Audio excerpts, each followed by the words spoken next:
L'introduction est toute faite. On va tout de suite regarder comment les marques, justement, investissent le e-commerce. La FEVAD et les 30% de nouveaux entrants qui sont des marques se sont bien sûr posé cette question ensemble. La FEVAD se l'est posée avec d'autres. KPMG, Marc en a parlé, a fait partie, a choisi avec la FEVAD le thème de cette conférence. Et les KPMG ne s'est pas arrêté là, puisqu'ils ont mené une étude inédite avec la FEVAD pour s'intéresser justement à cette question. Vous allez donc pouvoir découvrir les enseignements de l'étude menée par KPMG, qui a balayé un grand nombre de questions: l'implication des marques dans leur stratégie e-commerce, la structure de leurs offres, les conséquences induites sur la supply chain et d'autres. Je vous laisse faire la mise au point sur ce qui constitue sûrement un New Deal pour les marques avec le Partner Strategic Customer and Operations of KPMG, Emmanuel Humbert. Pardon.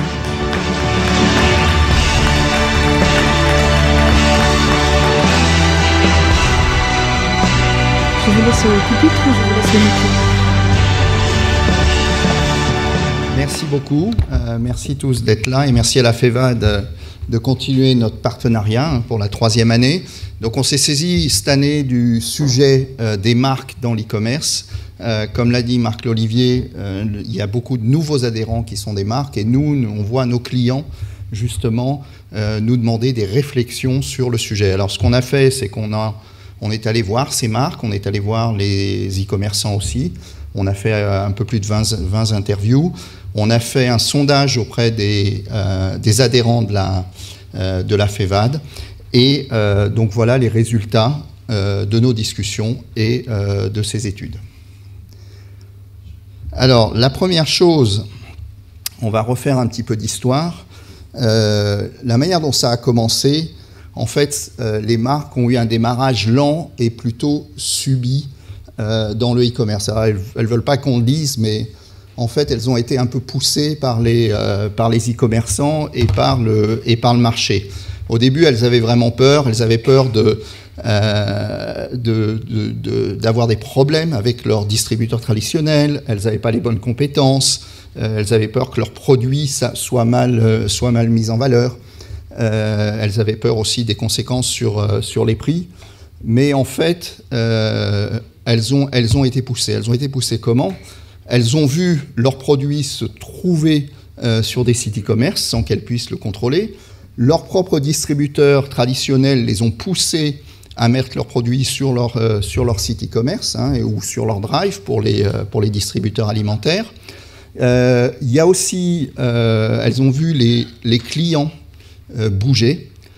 Les clients passaient de plus en plus de temps en ligne sur les sites d'e-commerce pour essayer de trouver des produits, pour les acheter, parfois pour les retourner. Et puis aussi, certaines se sont aperçues que leurs canaux de distribution traditionnels commençaient à disparaître. Si on prend le jouet, par exemple, il y a de moins en moins de magasins de jouets un peu partout en Europe ou aux États-Unis. Et donc, il faut trouver d'autres canaux de distribution. Alors, donc ça a été lent et subi. Mais maintenant, c'est clair, ce qu'elles nous ont dit, c'est qu'elles ont pris en main leur stratégie. Alors, elles ont en fait découvert plein d'opportunités à travers le e-commerce. La première, c'est qu'elles peuvent s'affranchir des limites physiques du magasin. Un site e-commerce, on peut mettre autant de produits qu'on veut. Ça, c'est ouvert 24 heures sur 24. Donc, ça a vraiment des avantages par rapport à un magasin physique. On peut commencer à créer des relations avec des consommateurs, ce que très souvent elles n'avaient pas. On est là où le consommateur est, donc c'est assez important. On peut aussi profiter d'un nouveau levier d'acquisition et d'un nouveau levier de croissance. L'exemple que l'un des membres de la FEVAD nous a donné, qui est BIC, qui essayait depuis des années de vendre sa papeterie en dehors de la rentrée et à Noël. Mais à Noël, il n'y avait pas de place dans les supermarchés ou les hypermarchés. Il y avait que du chocolat et des jouets et des équipements de Noël. Et donc, à travers l'e-commerce, ils sont capables d'offrir des produits de papeterie, d'avoir une offre spécifique autour de Noël. Et puis, pour certains, ça a permis de lancer des nouvelles marques, et on en parlera tout à l'heure. Donc de se dire, j'ai un canal de distribution qui me permet d'atteindre beaucoup de consommateurs, qui est lié aux médias sociaux. Donc je peux essayer de lancer des nouvelles marques qui vont challenger les marques existantes. Alors, en fait, en termes de vitesse d'adaptation, tout le monde ne s'adapte pas de la même manière et à la même vitesse. Alors, il y a des marques qui sont allées très très rapidement vers l'e-commerce, hein, qui ont développé des relations avec les pure players, qui ont essayé de développer des stratégies spécifiques, qui ont commencé à ouvrir du direct to consumer, leur propre site e-commerce. Il y en a d'autres qui tâtonnent, qui se demandent où aller, que faire, où mettre son argent, où mettre ses ressources. Et puis il y a encore quelques récalcitrants qui se disent c'est pas pour moi, je veux pas m'occuper du e-commerce. Alors il y a la question du direct to consumer et Marc en a parlé. C'est vrai qu'il y a beaucoup de marques qui commencent à ouvrir leur propre site e-commerce. Alors en fait, on leur a dit mais franchement, est-ce que vous voulez vous passer des distributeurs? Elles nous ont dit bien sûr que non. Les distributeurs, on en aura toujours besoin. On ouvre nos sites de direct to consumer pour des raisons précises, pour commencer à avoir des relations avec le consommateur final, pour aussi parfois vendre certains produits que les e-commerçants ne peuvent pas vendre pour diverses raisons, pour tester des innovations. Donc il y a plein de raisons, mais ce n'est pas pour remplacer les distributeurs. Donc rassurez-vous, il y a de la place pour tout le monde et il y a un futur pour tout le monde. Bonne nouvelle, hein, Marc. Alors, dans les relations, en fait, ce qu'on a vu, c'est qu'il y a les différents interlocuteurs dans l'e-commerce viennent de backgrounds qui ne sont pas les mêmes et donc ont une perspective sur le e-commerce qui est différente. Sur les marques, en fait, elles viennent du monde du branding, du marketing. Elles avaient l'habitude d'envoyer des palettes ou des camions entiers dans des entrepôts de grands distributeurs et elles avaient très peu de relations avec le consommateur final. C'est le distributeur qui a la relation avec le consommateur final. De l'autre côté, vous avez les e-commerçants. Alors les e-commerçants, vous avez les distributeurs traditionnels qui, eux, ont fait du canal e-commerce un canal supplémentaire en plus de leur magasin, donc qui ont un réseau physique très fourni et donc qui offrent des services de click and collect qui sont extrêmement intéressants et un trafic très élevé sur leur site.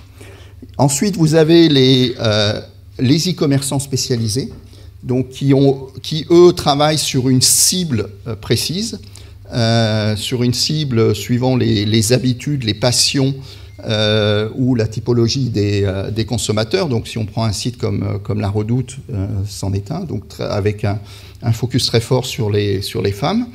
Et ça leur permet en fait de nouer des relations et d'attirer des marques très fortes et de leur proposer et de travailler avec elles pour développer des services et des offres spécifiques sur leur site. Et puis après, vous avez les pure players. Les pure players, eux, qui viennent du monde de la technologie, qui sont vraiment très orientés expérience client, qui sont même obsédés par l'expérience client et qui sont capables de collecter beaucoup de données et d'utiliser ces données pour développer les ventes. Et en fait, vous avez des relations entre les marques et ces groupes d'e-commerçants qui sont un peu différentes. Avec les e-commerçants traditionnels, on continue sur la même relation qu'on a pour le retail physique. C'est juste une continuation. Avec les distributeurs spécialisés, là, il y a une vraie relation de confiance qui se met en place et de travail commun pour pouvoir justement utiliser le mieux possible cette cible client et pour les commerçants, servir le mieux possible et garder cette cible client. Et puis, vous avez les pure players qui, eux, essayent de vraiment d'évangéliser les marques de leur expliquer ce que ça veut dire l'e-commerce, qu'est-ce qu'il faut faire, pourquoi il faut avoir des photos qui sont faites spécialement pour les sites ou pour les mobiles. Donc vous avez ces trois types de relations, les marques étant un peu méfiantes vis-à-vis de ces pure players. Alors, ce que nous ont dit aussi les gens qu'on a interviewés, le problème principal du e-commerce, c'est le modèle économique. C'est que pour l'instant, il y a peu de gens qui font vraiment du profit sur le e-commerce. Et donc, la solution qu'elles cherchent, en fait, c'est d'accroître la coopération entre elles et les e-commerçants. Elles ont fait ça avec les commerçants physiques. Par exemple, sur toute la logistique, vous avez l'Europalette. Chaque retailer utilise l'Europalette. Ce n'est pas chaque retailer a une palette différente. Et il faudrait arriver, en fait, que ce soit sur la logistique, sur la supply chain ou aussi l'exploitation des données, arriver à créer des relations de coopération pour pouvoir justement beaucoup mieux utiliser le potentiel de l'e-commerce. Les marques ont aussi beaucoup d'efforts à faire. Pour elles, c'est une vraie transformation. C'est une transformation de leur stratégie. Il faut vraiment prendre le e-commerce maintenant comme un canal de distribution qu'il faut intégrer dans sa stratégie. Au niveau du capital humain, il faut recruter des gens nouveaux qui ont des nouvelles compétences qui n'existaient pas dans l'entreprise. Il faut acquérir des technologies nouvelles aussi, des technologies de gestion de la donnée, de prévision qui sont différentes de celles qu'ils ont. Il faut aussi commencer à connaître le client. Comme je vous l'ai dit, les marques, jusqu'à très récemment, connaissaient des études de marché, connaissaient des panels, mais ils ne connaissaient pas le client de manière individuelle. Et ça, c'est quelque chose de nouveau. Et puis, il y a tout le travail sur la chaîne logistique, parce qu'on arrête d'envoyer des camions entiers dans des entrepôts. Il faut pouvoir envoyer des petites quantités, être beaucoup plus flexible, prendre des retours aussi. Ça, c'est des choses que les grandes entreprises, les grandes marques ne savent pas toujours faire et pour lesquelles il faut qu'ils s'adaptent.